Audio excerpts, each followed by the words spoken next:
di ruang tamu sama adik-adik, terus mereka mulai dari situlah menentukan apa saya harus kemana. Sudah akhirnya orang tua tanya, kamu main bola atau sekolah? Terus saya bilang, pada umumnya anak muda ya saya mau main bola, saya tidak mau sekolah. Akhirnya orang tua bilang, kalau kamu hanya main sepak bola kita tidak izinin. Kamu berhenti main bola, kamu sekolah saja. Tapi kalau kamu mau jalanin dua-dua kita izinin, keluarga izinin. Akhirnya ya saya mau cari aman kan. Ya sudah. Ya. Saya mau sekolah. Tapi hati ini sebenarnya tidak mau. Hanya untuk bisa berangkat loh. Oke. Karena tiket sudah di tangan. Di tangan. Akhirnya ya orang tua setuju. Terus mereka ada satu pesan yang penting adalah almarhum bapak saya. Beliau juga hamba Tuhan. Jadi mereka dia sampaikan bahwa ada hal penting yang harus kamu tekuni, yaitu sepak bola. Tetapi tidak mengesampingkan hal penting lainnya, itu pendidikan. Setelah itu ya saya sampaikan ke abang saya lagi. Setelah balik saya bilang, saya sudah timnas. Saya mau buat buku. Mereka bilang, kalau hanya Persib sama timnas masih kurang. Kamu harus main ke luar negeri. Pemain internasional. Harus keluar, go internasional. Akhirnya jadi motivasi. Bagaimanapun caranya. Akhirnya di 2017 lah terlaksana bahwa saya ke Thailand. Dengan niat sendiri untuk pergi seleksi 2 minggu. Tembus. Bukan kisah sembarang kisah. Kisah ini istimewa sebab terjadi oleh karena kasih dan dibagikan dengan landasan kasih juga. Inilah podcast Berbagi Kisah dan Kasih bersama saya, Yunus Timotius.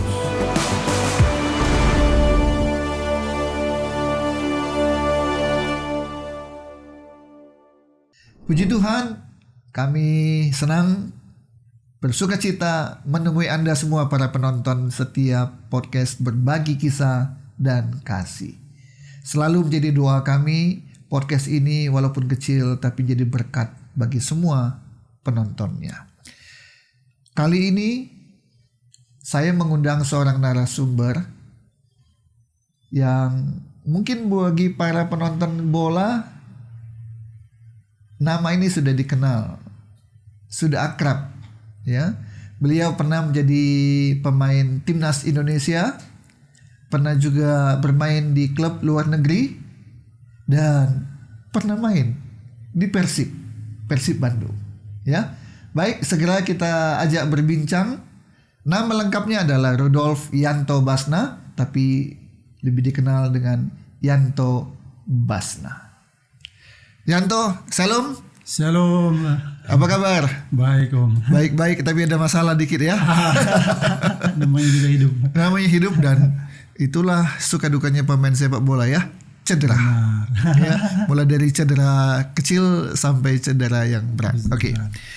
Yanto dikenal sebagai pemain sepak bola dengan posisi back. Palang pintu. Iya. Back itu ada kiri, ada tengah, ada kanan. Saya tengah bisa, kanan bisa, kiri bisa. Intinya the back lah. Back. Iya. Tapi yang lebih dominan kaki kanan, kaki kiri, kan biasanya begitu. Kaki kanan. Oke, kan ada yang dominan kaki kiri, ya. Nah, kalau kaki kiri biasanya bisa kiri kanan. Ya. Tapi kalau biasanya dominan kaki kanan, kaki kirinya kurang kuat. Ya. Begitu rupanya. Biasanya gitu. Oke, baik. Kita mulai dengan pertanyaan pertama. Kenapa milih bola? Kenapa milih bola? Sebenarnya itu bukan pilihan awal sebenarnya. Di awal saya tumbuh dari kecil, impian saya itu jadi PNS karena saya melihat sosok saya, bapak saya waktu itu, almarhum ya. Jadi ya cita-cita saya adalah saya ingin memakai baju, istilahnya baju keki lah, baju PNS suatu saat nanti seperti saya punya bapak. Dan bertumbuhnya waktu, bakat itu muncul, dan kalau saya menyadari sekarang bahwa saya termasuk golongan yang bukan bakat alam tetapi kerja keras sebenarnya. Jadi tidak terlahir langsung ada bakat gitu. Jadi seringkali ada orang bilang keberhasilan itu memang ada andil bakat. Ya. Tetapi apalah arti bakat kalau tidak ada kerja keras. Nah, sebaliknya ada orang yang mungkin tidak terlalu berbakat, tapi dengan kerja keras berhasil juga. Inilah contohnya Yanto. Bisa dibilang seperti itu. Bisa dibilang gitu ya. Jadi jangan kecil hati kalau belum punya bakat atau tidak punya bakat ya. Ya, punya. Tapi kalau punya bakat dan kerja keras itu luar biasa. Patut, ya. Oke, baik. Saya lahir di Sorong, terus besarnya di Jayapura karena orang tua pindah kerja, penempatannya di Jayapura. Jadi besar di Jayapura. Oke. Jadi main bola sejak umur berapa? Saya dari SD mulai tekun itu di kelas 4, 5 SD lah. Usia berapa? 10, 12? 11, 12 tahun. Main di mana waktu itu? Sekolah ada SSB waktu itu, sempat ikut SSB, terus pas fokusnya itu sudah mulai di usia kelas 3 SMP itu baru fokus lah. Nah, siapa orang yang pernah bilang ke Yanto, kamu harus tekun di sepak bola karena nanti kamu bisa jadi pemain bola nasional dan internasional? Ada nggak yang pernah ngomong begitu? Kalau yang ngomong itu seingat saya itu hampir tidak ada karena mereka menilai saya itu karena biasa-biasa aja gitu. Postur saya tinggi. Tapi kalau untuk bakat tidak terlalu kelihatan. Gitu ya? Tidak terlalu kelihatan. Akhirnya di usia SMP kelas 3 sudah pas tamat itu ada seleksi Uruguay waktu itu. Pas saya sudah tembus waktu itu dari sekian banyak anak-anak di Indonesia, kita dari Papua ada perwakilan 4 orang.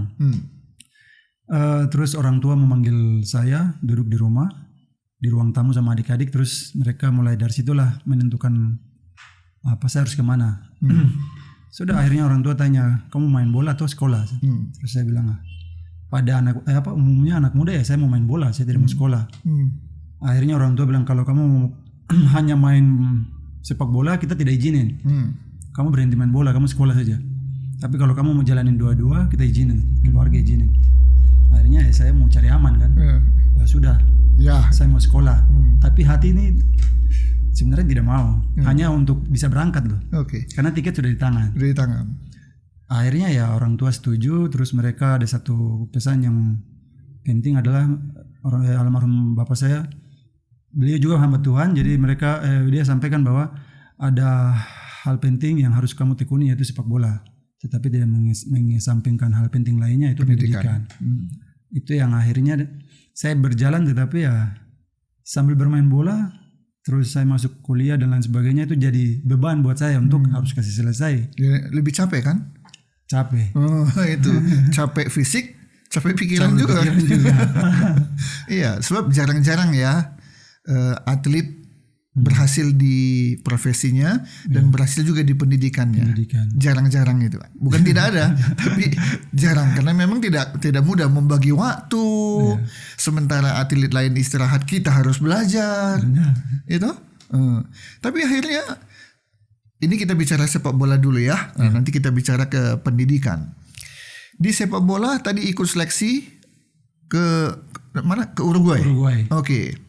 Itu apa? Timnas atau itu programnya PSSI waktu itu. Kalau zaman dulu kan Primavera. Primavera.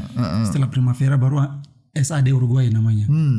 Dari setelah SAD mungkin sekarang kalau dikenal dengan di Inggris itu di Garuda Select ya. Ya. Itu baru mereka. Jadi angkatannya kita itu. Yayan Tumena itu salah satu itu ya. Primavera ya. Ya, Primavera, terus dia pengurusnya kami juga. Oke. Akhirnya seleksi panjang lah waktu itu. Anak-anak di Papua tuh waktu itu hampir 1.000 orang waktu itu, 700-an lah. Seleksi, terus diambil cuma 11 orang untuk ke nasional Jakarta. Gabung sama pemain Indonesia lainnya jadi seleksi lagi 100 orang. Diseleksi untuk dapat 24 pemain. Akhirnya puji Tuhan kita 4 orangnya dari Papua. Nah, dan satu di antara 4 itu adalah sebenarnya orang yang bukan berbakat. Salah satunya. Ya. Jadi kalau kita atau Yanto pribadi lah, apa kesimpulannya? Saya menyadari saya ini bukan orang berbakat gitu ya. Dibandingkan banyak bakat-bakat dari timur sampai ke barat. Tapi saya bisa terpilih. Apa kesimpulannya? Kalau dari dulu mungkin masih terlalu muda, saya tidak terlalu berpikir ke situ. Saya berpikir ya pasti untuk karena kerja keras tentunya. Tapi sampai ke sini ya semua tidak terlepas dari Dua orang tua sebenarnya. Dua orang tua. Jadi kebetulan orang tua saya almarhum bapak dengan ibu ini melayani hamba Tuhan juga di gereja. Jadi ya sampai ke sini saya kalau suksesnya saya ya itu karena satu orang tua yang berdoa ya. Orang tua yang berdoa. Jadi siapapun yang nonton ini, kalau Anda sukses jangan pernah lupa bahwa ada doa orang tua. Doa orang tua. Satu. Terus kedua, pertolongan Tuhan. Ya, sepanjang saya punya perjalanan karir, kalau saya ikuti banyak mujizat sebenarnya. Banyak mujizat, makanya tadi memang benar, maksudnya itu karena kemurahan Tuhan sebenarnya. Makanya saya punya satu impian dari 2016 waktu di Persib waktu itu. Saya terinspirasi dari Vladimir Voljovic, partner saya waktu itu. Dia buat buku kan si Darah Biru kalau nggak salah. Jadi kita datang hadiri acara peluncuran bukunya. Launching. Dari situ mulai terinspirasi bahwa saya mau ingin buat buku sama kayak dia. Tapi belum sempat. Tapi ya saya berada di tengah-tengah. Saya punya abang-abang yang mendukung saya pada saat itu. Saya ini sama mereka bahwa saya mau buat buku sama dengan Vladimir Voljovic. Terus kata mereka, kok buat buku tapi tidak akan bisa menjual secara ini, karena kalau hanya untuk di Persib tidak akan menjual, kok harus main di timnas. Waktu itu belum main timnas? Belum. Tahun 2016. Setelah itu saya termotivasi bagaimana caranya untuk ini. Akhirnya puji Tuhan saya tembus di timnas waktu itu di usia masih muda, di AFF 2016. Pelatihnya siapa waktu itu? Almarhum Alfred Riedel. Jadi sempat dilatih oleh Alfred Riedel? Ya, itu di timnas senior saya. Itu salah satu pelatih asing yang cukup berhasil ya? Berhasil. Melatih timnas ya? Iya. Setelah itu ya saya sampaikan ke abang saya lagi, setelah balik saya bilang saya sudah timnas. Saya mau buat buku. Mereka bilang, kalau hanya Persib sama timnas masih gak kurang. Kamu harus main ke luar negeri. Pemain internasional. Harus keluar, go internasional. Akhirnya jadi motivasi. Bagaimanapun caranya. Akhirnya di 2017 lah terlaksana bahwa saya ke Thailand. Dengan niat sendiri untuk pergi seleksi 2 minggu.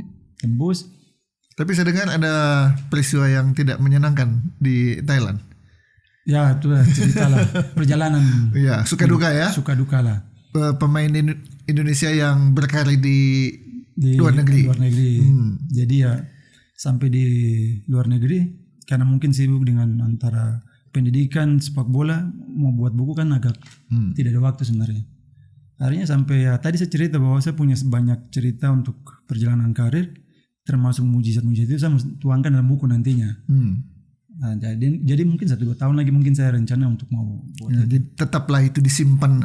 Tidak pernah dibuang. Tidak pernah dibuang. Ya, cuma tunggu waktu saja. Tunggu waktu. Oke, baik.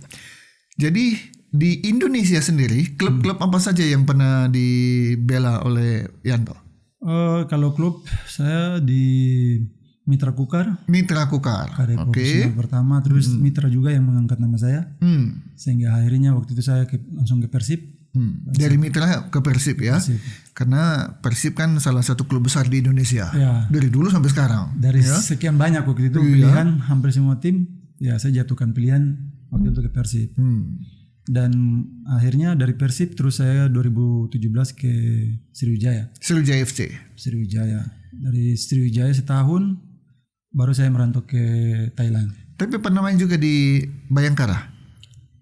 Itu pas balik ke Indonesia di tahun 2022 atau 23 saya lupa. Oke, jadi artinya klub-klub elit di Indonesia sudah beberapa yang pernah menggunakan jasa Yanto ya. Mitra Kukar, Persib, Sriwijaya FC, kemudian tadi ada Bayangkara juga. Ya. Oke. Dan itu kan klub-klub cukup ini ya di Indonesia ya. Oke. Kemudian mulai main ke luar negeri di Thailand. Di klub apa itu?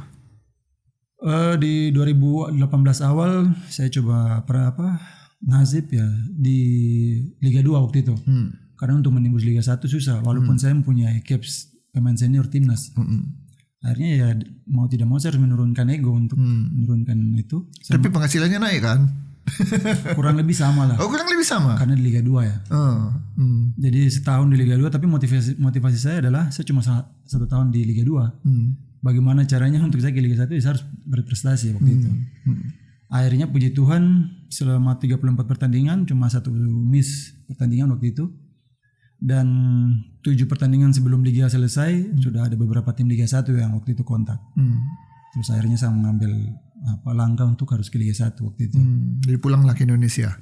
Ya, Liga 1 Thailand. Liga 1 Thailand ya. Thailand. Akhirnya tercapai juga dari mulai berjuang Liga 2 naik ke Liga 1. Liga 1 itu yang Liga 1 4 tahun lah di sana. Cukup lama di sana. Ya, kurang lebih 4-5 tahun, 5 tahun ya. Berarti kepake gitu ya. Sukses lah. Iya kan? Buang aja gitu ya. Bisa bertahan 4 tahun kan? Oke, baik. 4 tahun di sana. Hanya di Thailand pernah main di luar negeri atau pernah di negara lain? Di Thailand. Dan motivasi saya waktu itu yang impian yang belum tercapai adalah waktu itu ingin ke Jepang, tapi belum ke ya, Liga Jepang untuk Asia itu memang sudah udah inilah ya. Itu cobanya saya pemikiran antara Liga 3 atau Liga 2 lah. Ya, yang penting Jepangnya ya. Yang penting Jepang, mau lihat di sana kan. Karena nuansanya juga beda ya. Nuansa semua beda. Iya. Kan ya motivasi itu muncul ketika saya sampai di Thailand, terus saya lihat lah Thailand sudah sekian maju gini, terus pemain-pemainnya memilih merantau ke Jepang. Saya bilang ada apa di Jepang? Dari gitu saya mulai lihat ikuti, ternyata Jepang lebih maju daripada Thailand. Ya jelas ya. Makanya motivasi itu muncul. Itu berapa pemain timnasnya Jepang yang main di Eropa kan?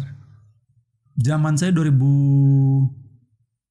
Yang Jepang ke Eropa. Iya. Setiap tahun. Iya banyak sekali kan. Banyak. Nama-nama yang ini main di sini, ini main di sini.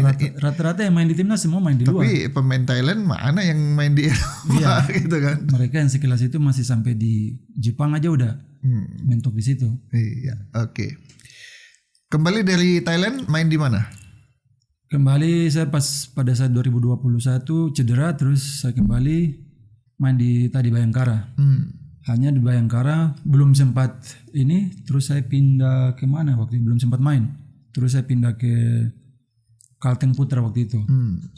Kalteng Putra Liga 2 setengah musim waktu itu, terus saya balik ke Thailand lagi untuk musim putaran kedua di Thailand. Setelah putaran kedua terus saya kembalilah, baru saya pulang ke Papua, dan dari situ mulai perjalanan hidup. Saya pas libur ada tes CPNS, saya coba daftar. Kayak gitulah. Ada pertandingan yang paling berkesan di hati Yanto?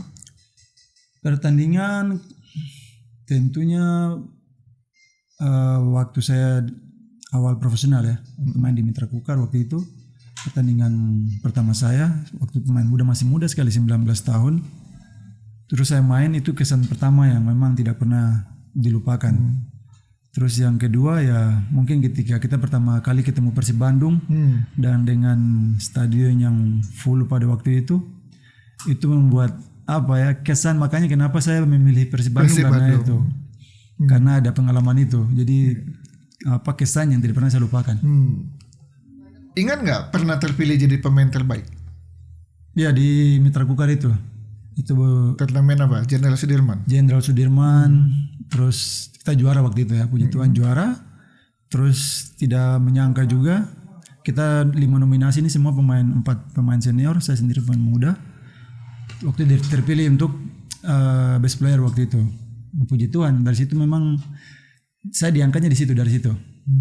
Akhirnya dilirik banyak tim, tapi ya dari pengalaman saya memilih Persib. Salah satunya. Oke. Cedera seperti apa yang pernah dialami? Cedera yang menghampiri saya waktu 2021 itu yang cedera memang kalau bilang parah ya. Waktu itu saya kena meniskus, istilahnya meniskus sama tulang rawan, kena di kaki kanan. Terus mau tidak mau ya saya harus balik ke Indonesia. Karena kalau saya tinggal di sana ya faktor bahasa dan lain sebagainya. Karena seorang atlet kita pada saat mengalami situasi seperti begitu harus dekat keluarga sebenarnya. Akhirnya saya pulang ke Indonesia, terus ya agak kalau dibilang penanganannya agak lama sih sebenarnya. Prosesnya lama, saya istirahat jeda waktu itu 1 tahun lebih lah. Itu waktu yang terbilang lama, karena untuk kalau normal atlet sembuh itu dari cedera itu biasanya 6 bulan paling lama. dan saya hampir 1 tahun lebih. Itu waktu yang memang musim yang berat untuk saya waktu itu, sehingga akhirnya ya setelah 1 tahun itu Tuhan buka jalan, pelan-pelan bangkit ya sampai sekarang. Akhirnya itulah hidup kita terus berjalan. Nah. Oke. Prestasi tertinggi yang pernah dicapai di mana menurut Yanto? Prestasi tertinggi kalau di Indonesia ya Timnas tentunya, terus pemain terbaik waktu itu, juara. Karena saya di Indonesia saya jarang juara, mungkin juara itu aja, final beberapa kali tapi tidak juara. Terus di luar negeri terpilih di pemain asing terbaik, jadi kita dikumpulin supaya lawan pertandingan waktu lawan timnas waktu itu, timnas Thailand, masa Covid waktu itu. Itu salah satu, kalau menurut saya salah satu prestasi, karena masuk dalam pemain asing terbaik di liga ya. Oke. Apa enaknya jadi back? Kan paling enak jadi striker kan? Dulu saya striker. Oh, awalnya. Waktu SMP, SD, SMP, karena saya tinggi kan, postur. Terus ke sini 183. 181 lah. 181.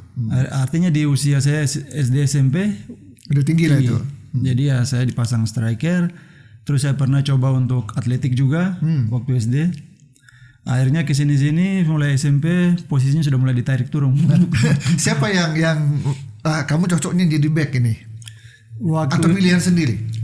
Waktu itu ya tentunya dari pelatih. Kalau saya kan memang striker, karena semua pada saat itu bermimpi ingin jadi Boas kan. Iya, Boas Solo saya. Jadi kebetulan kita nih dari satu tempat yang sama di Sorong. Jadi ya tapi ya berjalannya waktu, akhirnya pelatih mungkin melihat sisi yang lain, dia menarik saya dari striker, gelandang, terus kemudian ke back.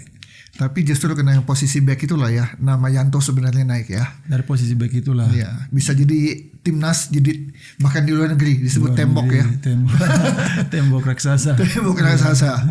Ya, walaupun memang nggak tahu saya apakah memang posturnya dari dulu segini.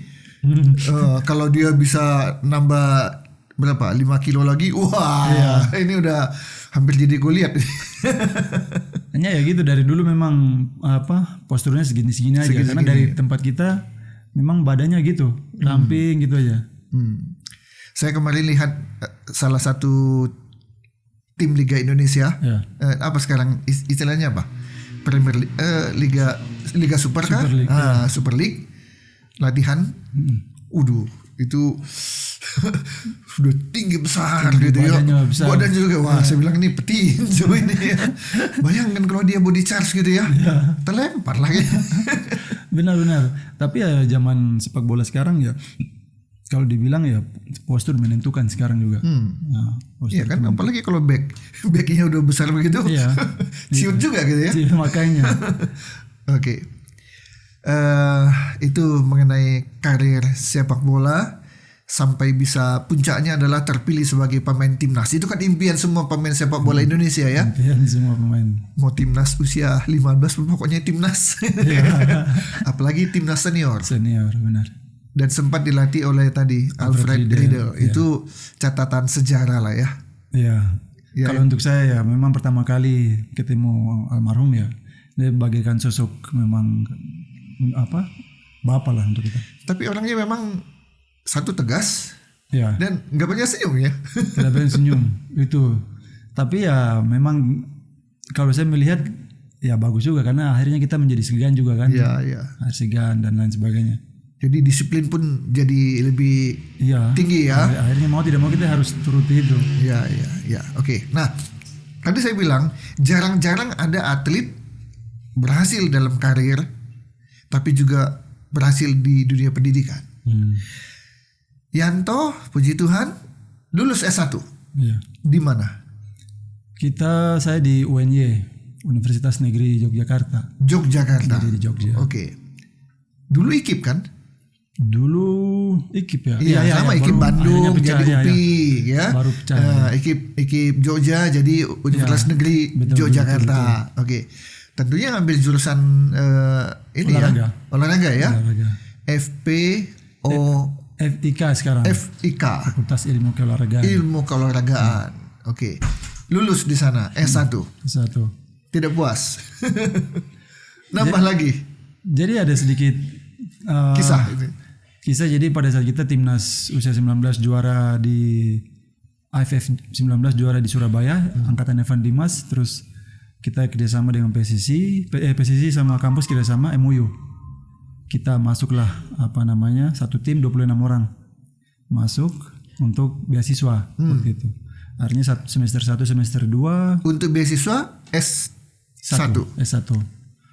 Tapi berjalannya waktu semester 2 kalau tidak salah MOU-nya nggak jelas, juara Arifin-nya turun.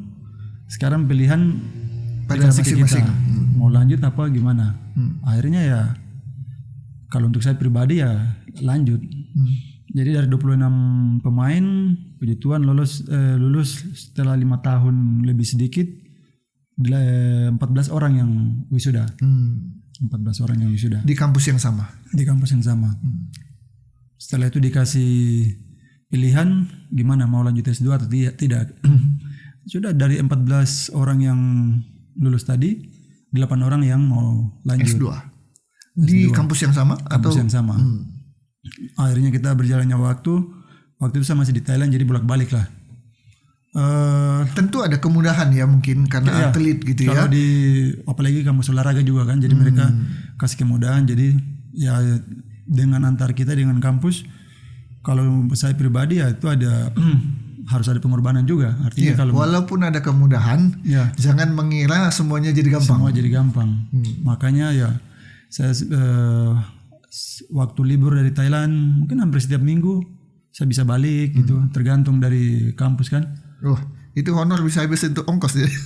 Tiketnya murah. Oh murah. Ya kalau dari Thailand ke Jakarta kan dulu sebelum COVID itu 500.000, 600.000. Oh murah. Jadi padahal luar negeri ya? Luar negeri itu murah. Akhirnya ya dengan tekun konsisten seperti begitu ya kita puji Tuhan 2 orang yang lolos waktu itu.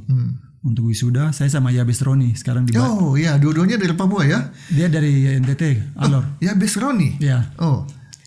Jadi kita dua memang saling menguatkan karena kita dari daerah tertinggal tapi kita harus sekolah gitu.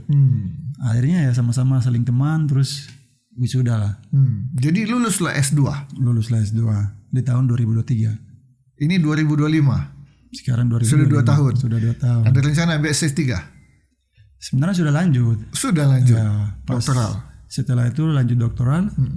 Ya sekarang masih semester 3 lah, masih sambil pelan-pelan. Jadi kita tunggu nih penonton, kapan ini wisudanya Dr. Yanto Basna. Seperti begitulah. Itu ya. Jadi semoga bisa. Kalau tidak salah ketua umum waktu zaman Nadia MUI itu kan Pak Johar Arifin itu. Profesor apa ya? Atau dokter? Kalau tidak salah dia dokter apa profesor ya? Seorang akademisi juga dia kan. Makanya ada kepikiran untuk MOU dengan UNJ itu ya. Walaupun ujungnya nggak jelas. Iya. Tapi ya semua tuh jalan Tuhan. Oke, baik. Jadi apa impian Yanto satu ketika nanti ketika sudah tidak lagi sebagai atlet sepak bola, mau jadi pelatih atau dalam kaitan tadi ini sudah pendidikan sudah doktoral, sudah terima sebagai PNS gitu ya? Apa yang akan dikerjakan nanti? Kalau untuk bicara tentang tujuan hidup ke depan sebenarnya, kalau untuk saya kembali sedikit tadi pas kembali dari Thailand, terus balik saya melihat ada kesempatan untuk CPNS, formasi CPNS. Ya puji Tuhan saya waktu itu mengambil langkah untuk ikut waktu itu. Terus memang ya saya sengaja ikut karena waktu itu yang dibuka di kampus Uncen waktu itu di Papua. Cendrawasih dan di Fakultas Olahraga juga. Oh ya, jadi menjadi PNS-nya di Uncen. Untuk menjadi staf pengajar.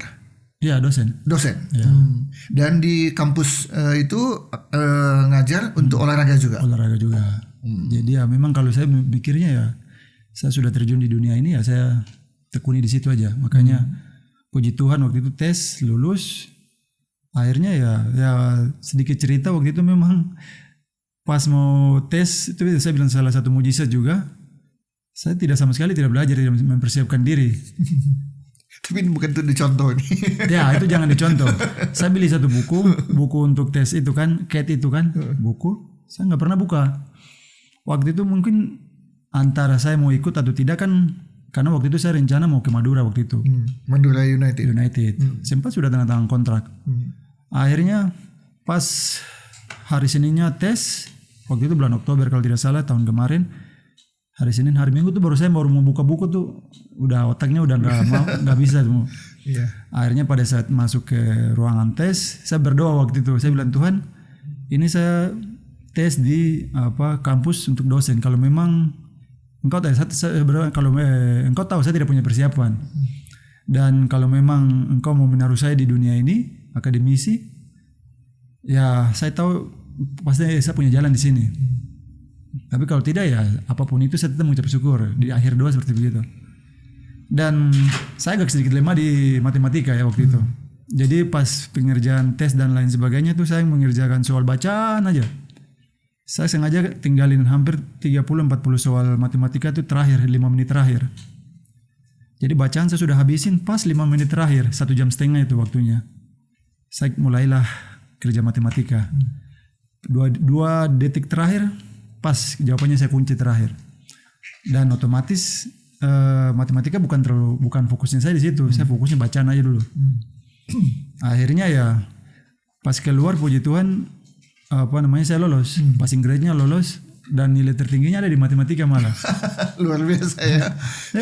Justru itu yang dianggap handicap, dikerjakan juga paling akhir dan mungkin buru-buru juga itu. Buru-buru. Mengingat waktunya. Mengingat waktu cuma 5 menit. Saya yang terbaik di situ ya. Jadi saya habiskan waktu 1 jam 25 menit itu untuk bacaan. 5 menitnya untuk matematika, tapi nilai tingginya di situ. Akhirnya ya dari situ saya merasa bahwa saya mungkin terpanggil di situ. Akhirnya ketika ditempatkan saya masuk adaptasi dengan lingkungan, saya memang merasa bahwa apalagi pada saat mengajar pertama waktu itu tahun kemarin saya mengajar, saya masih merasa bahwa wow, ini saya punya tempat.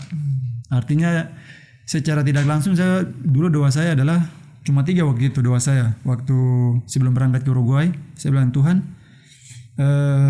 doa cuma 3 aja. Saya bilang salah satu saya ingin main di timnas waktu itu. Tercapai. Yang kedua? Terus yang kedua waktu itu saya ingin main di Persipura. Tapi sampai sekarang belum tercapai. Nah, terus yang ketiga ini ingin jadi berkat bagi banyak orang. Dan kalau saya berpikir kembali ya saya di tempat yang dimana untuk memberkati banyak orang sebenarnya. Termasuk di podcast ini memberkati juga. Salah satunya. Ya, oke. Kalau sudah jadi pengajar nanti ya, berarti akan banyak waktu, tenaga, pikiran dicurahkan untuk kampus. Kampus ya. Apa yang akan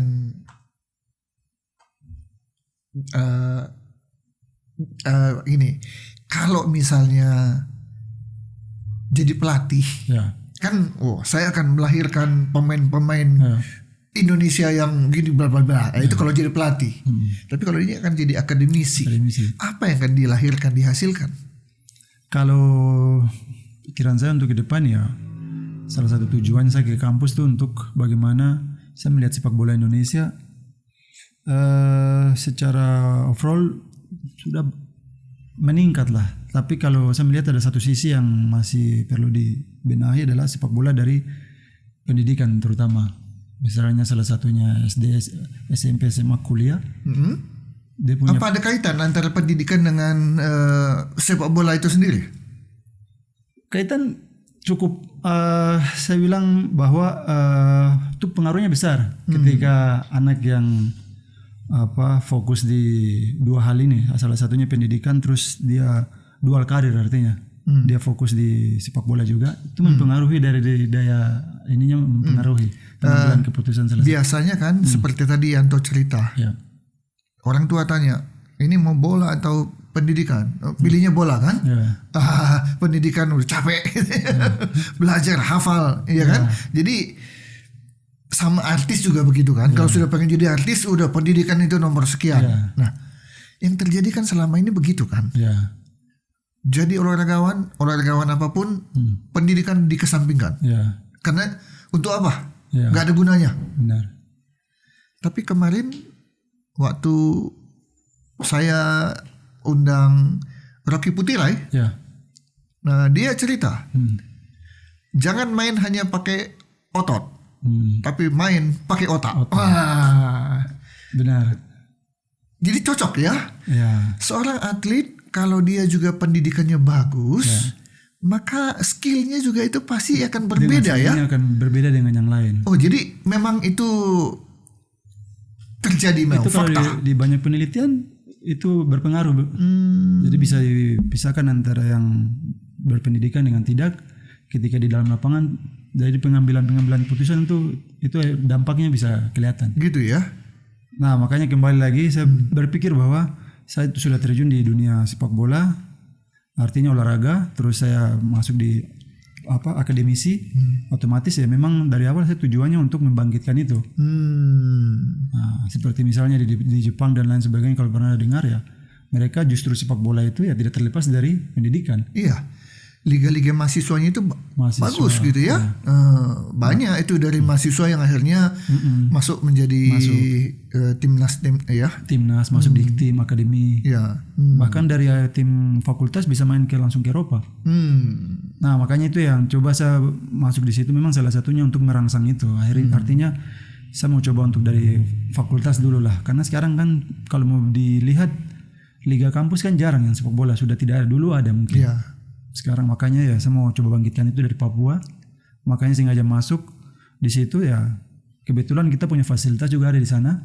Jadi ya mungkin saya akan ke depan ambil lisensi, mungkin ya fokusnya di kampus dulu, sepak bola di kampus. Apa ada kaitan antara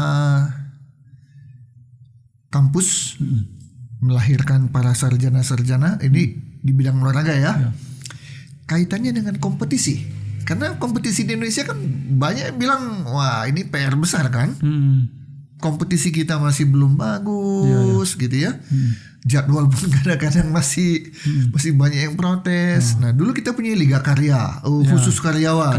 Liga Nita, kalau saya nggak salah namanya, untuk wanita. Sekarang kita punya timnas wanita, nggak ada kompetisi wanita. Nah, itu dia. Jadi manajemen olahraga kita ini kan masih ketinggalan jauh lah ya. Nah, apakah itu memang ada kaitannya dengan kampus melahirkan sarjana-sarjana di bidang olahraga? Sebenarnya yang menjadi tantangan saya di situ juga adalah selama ini yang kita ikuti, kalau bisa dicek nanti, sekarang kampus-kampus kebanyakan mereka merekrut pemain timnas dan lain sebagainya, pemain liga. Ya salah satunya untuk akreditasi biasanya. Nah, yang sekarang menjadi pertanyaan adalah apakah pihak kampus bisa mencetak pemain kampus ke profesional, bisa tidak? Nah, itu yang menjadi tantangannya sekarang. Makanya mau cetak gimana caranya kalau liganya tidak ada? Malah lebih banyak kampus-kampus tertarik untuk merekrut calon mahasiswanya dari atlet basket, bulu tangkis, tenis meja, sepak bola banyak juga sekarang ini ya. Ya, tapi apakah kampus bisa menjadikan pemain amatir dari kampus, pemain kampus ke profesional, tidak? Ya, karena kalau kampus bikin klub voli gampang, bikin klub basket gampang. Nah, klub sepak bola kan nggak gampang. Sudah jumlahnya banyak gitu ya. Makanya saya kadang ada dua tipe sebenarnya. Kalau saya lihat jalur elit sama non elit. Biasanya kalau jalur elit ini yang pemain masuk lewat akademi. Akademi ada kompetisi nasional. Oh iya. Kalau bicara akademi, saya jadi ingat ini salah satu kemajuan di Indonesia ya. Dulu SSB itu kan nyaris mau main bola ya udahlah pakai bola plastik, kemudian kaki ayam gitu ya. Hanya itu aja kan. Tapi sekarang semua udah masuk ke SSB. Sekarang disebut akademi. Makanya kalau itu jalur elit, biasa istilahnya jalur elit. Tapi kalau jalur non elit ini kan, ya itu lewat kampus tadi. Artinya pemain kan tidak semua masuk di situ, di jalur elit tadi. Oh, berarti mereka mau kemana? Oke, kita bentuk jalur non elitnya, bentuk kompetisinya seperti apa, supaya dari situ ya jalur non elit ini bisa naik ke profesional. Jadi ada jalan lain untuk ke atas gitulah. Dan kalau mau dilihat, bisa disurvei juga di setiap kampus, pemain yang potensial banyak, hanya kan mendapatkan tempat kan sedikit. Nah, makanya bagaimana caranya kita organisir itu. Nah itu salah satu motivasi lah untuk itu ya. saya masuk di situ juga. Oke. Bagian akhir dari perbincangan kita. Saat ini Yanto Basna yang pernah di Timnas, pernah di Persib, pernah di Thailand, sekarang bermain di WBFC. Nah, ini kan satu pertanyaan. Kenapa ke WBFC gitu ya? Ada apa? Sama seperti pertanyaan saya kepada Bung Rocky Putrai. Kenapa ke WBFC? Nah, waktu dia ada cerita lah. Nah, kalau dari Yanto sendiri, kenapa memilih ke WBFC? Jadi pertanyaan menarik. Artinya kenapa saya memilih WBFC? Jadi WBFC ini ya sebenarnya bukan saya kenal sekarang. Dulu saya waktu libur dari Thailand juga datang sempat di 2022 atau 2023 saya sempat datang diundang sama Bapak Ray mereka untuk memberikan motivasi lah ketemu adik-adik yang sekarang. Waktu itu mereka masih SMA, ketemu motivasi dan lain sebagainya. Nah dari situ mulai kenal, berjalannya waktu, komunikasi dan saya tahu sejauh ini yang saya tahu ya mereka orang-orang memang baik. Artinya kalau saya ngomong kayak banyak orang sampai sekarang saya ketemu orang mereka mau membanggakan tim ini tim itu, tapi ya kalau untuk saya jelaskan ke mereka apakah kita di Papua orang-orang yang berduit, yang punya jabatan, yang punya segalanya bisa mau membuang uang, membakar duit untuk anak-anak yang notabene-nya bukan darah daging kalian, saudara kalian juga bukan. Nah itu yang saya melihat ada nilai-nilai itu dengan jangka panjang ke depan. Makanya kalau untuk saya sih memang fokusnya ya untuk pembinaan ke depannya nantinya ya. Artinya makanya ketika dipanggil ke sini saya melihat bahwa di sini ya rencana dan tujuan rencana jangka panjang ke depan memang bagus. Makanya saya berani mengambil langkah walaupun ada tim juga yang maksudnya mau kontak. Hanya ya saya tahu bahwa saya satu visi misi lah. Saya percaya saat ini skill, kemampuan, kapasitas masih bisa bersaing untuk bermain minimal di Liga 2. Bisa. Iya kan? Yanto masih bisa kan? Bisa. Tapi dengan sadar memilih WBFC yang sekarang bertanding di Liga 3. Karena ada nilai-nilai. Itu ya. Ada sesuatu yang ya memang tidak hanya diukur dengan uang. Nama udah punya nama kan. Nggak dikejar-kejar lagi ya. Tapi ada sesuatu untuk Indonesia ke depan lewat WBFC itu. Makanya itu ya memang menjadi fokusnya kita juga untuk ya datang ke sini bukan hanya sebagai pemain tapi senior juga untuk bisa sama-sama kalau bisa memberi contoh ya. Memberi contoh anak-anak ini kalau bisa kita bantu untuk naik kenapa tidak? Ataupun kalau bisa bantu mereka untuk keluar luar negeri kenapa tidak kan? Nah itu makanya saya melihat mereka punya potensi juga karena mereka kan sudah dikumpul lama. Makanya modal itu ya saya yakin bahwa tahun ini ya mungkin sudah saatnya mereka harus ke Liga 2. Makanya dengan kehadiran hampir ya kemarin ini ya promosi ya. Hampir makanya. Itu yang saya pikir ya menunggu waktunya Tuhan lah. Setelah proses yang begitu panjang ya tidak menutup kemungkinan tahun depan bisa. Makanya ya kita sama-sama berusaha dan berdoa ya. Berusaha berdoa datang baku bantu sini sama adik-adik. Semoga bisa lah. Oke, baik.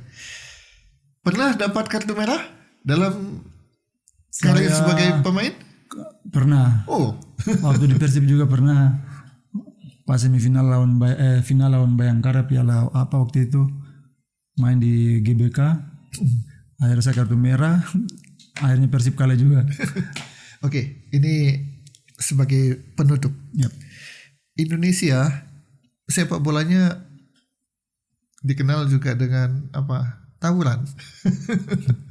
Baik penonton, tapi juga perkelahian di lapangan. Dari kacamata Yanto Basna, apa sebenarnya terjadi? Kok gampang sekali tersulut. Gitu ya? Merasa tidak adil dikit, emosi. Dikasari dikit, emosi. Wasit pun dilawan. Apa yang terjadi? Saya pikir kalau untuk saya melihat secara pribadi ya mungkin edukasi ya itu hal yang penting sama halnya dengan Kayak tadi kita ngobrol tentang pendidikan. Kenapa tidak adanya kesadaran banyak pemain untuk pendidikan itu sendiri? Karakter? Ya itu semua bisa dapat dari sekolah juga. Jadi hal-hal yang dari sekolah ini ya sebenarnya untuk bawa ke lapangan. Makanya sepak bola dengan pendidikan tidak bisa dipisah. Dengan iman? Iman ya tergantung. Ada kaitannya?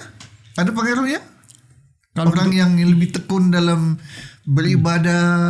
Beribadah itu bisa. Itu salah satunya. Jadi kalau untuk saya semua kembali ke didikan keluarga. Itu tempat pertama didikan, terus kedua mungkin keluar kita di lingkungan. Itu mempengaruhi. Jadi secara tidak langsung kita punya skill sebagus apapun, tetapi kalau kita dididiknya di rumah tidak beres, kita akan keluar menemukan sesuatu yang berbeda.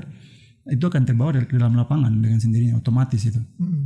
Seorang Yanto Basna, anak Tuhan, bapaknya hamba Tuhan, dia juga rajin ibadah, tiba-tiba berkelahi di lapangan, kan satu hal yang ironi kan kalau sampai terjadi seperti itu.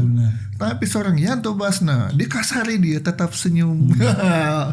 Itu betul-betul. Tapi itu yang sekarang diajarkan oleh di WBFC. Itu yang makanya saya lihat nilai-nilai itu tuh semua karakter dan lain sebagainya itu terbawa di situ. Artinya bukan hanya sebagai pemain sepak bola, tetapi memang menjadi manusia yang berkarakter. Itu. Ya apa gunanya prestasi tinggi? Tapi dikenal sebagai pemain yang bilang gitu ya. Itu apa? Benar. Tapi udah dia bagus mainnya, tapi juga karakternya bagus. Jadi itu betul-betul jadi idola. Benar. Iya kan? Oke, mudah-mudahan kita doakan dalam waktu yang akan datang sebagai akademisi akan melahirkan manusia-manusia yang memang tidak hanya terampil, skill, tapi juga punya mental. Karena mental sangat penting ya dalam pertandingan ya. Setiap pertandingan. Hadapi yang lemah, mentalnya jelek bisa kalah. Tapi kalau mentalnya bagus, lawan yang kuat pun selalu ada kemungkinan untuk menang. Kemungkinan, benar. Gitu? Mental. Ya, mental, karakter tambah skill, apalagi iman lagi ya. Wah. Komplit. Paket komplit. Ya, kita tunggu kesebelasan mana di Indonesia. Mungkin kita harapkan salah satunya adalah WBFC. Amin. Itu harapan kita semua ya. Betul. Oke. Pesan terakhir kepada penonton kita. Apa mau disampaikan? Pesan terakhir saya ya, khususnya yang punya anak mau berkarir di sepak bola, orang tua yang dilema ini, anaknya main bola katanya main bola. Ini bagaimana pesan ke mereka? Kalau pesan saya untuk terutama yang baru mau berkarir meniti karir ya adik-adik ya salah satunya mungkin yang pertama ya takut akan Tuhan. Takut akan Tuhan. Itu pertama. Terus yang kedua terlepas dari itu ya hormati orang tua. Karena dua orang tua tadi ya. Orang tua tadi, berdoa. Itu menunjang keberhasilan. Menunjang itu faktor terbesar. Terus dengarkan apa yang Coach sampaikan itu. Terus ingat sekolah tadi karena sekolah ini mungkin kita menganggap ini remeh tapi hal-hal ini didapat dari sekolah. Oke, saya potong sedikit. Jadi pendidikan itu untuk diri sendiri. Karena pendidikan itu akan menunjang permainan. Tapi juga nanti ke depannya itu menjadi penunjang masa depan. Kehidupan ya. Karena sepak bola kalau saya baru sadar sekarang bahwa hidup ini bukan hanya tentang sepak bola. Makanya nilai-nilai itu mau dapat dari mana? Ya, jangan menyesalnya belakangan ya. Jangan menyesal. Dan mau kembali lagi udah nggak ada waktu lagi, kesempatan juga nggak ada. Makanya itu saran terbaik dari saya karena hal itu sudah lalui. Dan saya dulu cukup terlambat untuk menganggap pentingnya pendidikan. Makanya untuk sekarang ya saran saya ya itu jangan pernah menganggap remeh pendidikan itu sendiri. Dan saran lain adalah bagi orang tua jangan terlalu mempush anak-anak mereka, anak-anak kalian ya. Karena kita tidak tahu anak-anak ini masa depannya seperti apa. Kita push mereka di sepak bola, tetapi toh kalau panggilan mereka tempat lain, akhirnya kita menghabiskan banyak waktu sebenarnya. Apalagi kalau orang tuanya punya latar belakang pemain bola ya, harus mengikuti jejak saya gitu. Mengikuti. Akhirnya anaknya yang terbeban. Jadi istilah kasarnya anak memikul nama besar lah. Betul. Tapi sebaliknya ya, ketika anaknya memilih sepak bola juga izinkan saja lah ya. Jangan nggak bisa, nanti sepak bola nggak bisa memberikan kehidupan. Jangan. Dan saran terakhir tuh saya ingat almarhum bapak saya tadi sampaikan hal yang menarik adalah dia bilang saya harus bagi antara pendidikan dengan sepak bola karena dia sudah melihat bakat itu ada di saya. Jadi dia bagi kamu harus fokus sepak bola 60%, pendidikan 40%. Duanya harus jalan. Nah, itu yang selalu ditekankan. Beriringan ya. Nah, makanya ketika saya sudah pas wisuda S1 sampai S2 saya ada rasa kepuasan, kelegaan sendiri, artinya saya sudah bisa fokus ke 100% ke sepak bola. Nah, artinya gitu. Itu yang makanya dorongan dan dukungan orang itu sangat penting. Itu saja. Bisa. Saya tambah satu ya. Saya tambah satu. Apapun profesi. Yep. Jadilah berkat lewat profesi. Betul, itu yang saya lupa tadi, benar. Ya, itu kan? Benar. Dan saya terima kasih Yanto Basna. Ya, nama sudah ada ya. Penggemar juga udah banyak. Tapi mau hadir di podcast saya yang kecil ini. Karena saya dari Jakarta loh. Iya, saya pikir bahwa ini sarana untuk jadi berkat juga. Itu kan. Makanya ya. Tadi berangkat, selesai ini juga kembali. Harus balik. Ya kan? Padahal dalam masa pemulihan ini kan. Makanya. Aduh, terima kasih banyak. Kita doakan semua penonton yang menonton ini semua diberkati ya, semua termotivasi baik untuk prestasi olahraga, prestasi pendidikan juga, tapi di atas segala-galanya menyenangkan hati Tuhan. Ya, jadi berkat. Benar. Oke, baik. Terima kasih banyak, Tuhan memberkati. Terima kasih banyak, Tuhan berkati. Demikian para penonton perbincangan saya dengan Rudolf Yanto Basna, lebih dikenal dengan nama Yanto Basna, seorang atlet pesepak bola yang sudah berkarir baik di Indonesia maupun di luar negeri. Pernah jadi pemain timnas Indonesia dan luar biasa, salah satu atlet yang berhasil lulus S2 dan sekarang sedang menekuni pendidikan doktoralnya. Kita doakan dia akan menjadi seorang doktor di bidang olahraga yang akan menghasilkan lulusan-lulusan, alumni-alumni yang nanti akan memberikan warna bagi olahraga di Indonesia. Sampai bertemu. Dan tetaplah dukung kami dengan like, share, subscribe.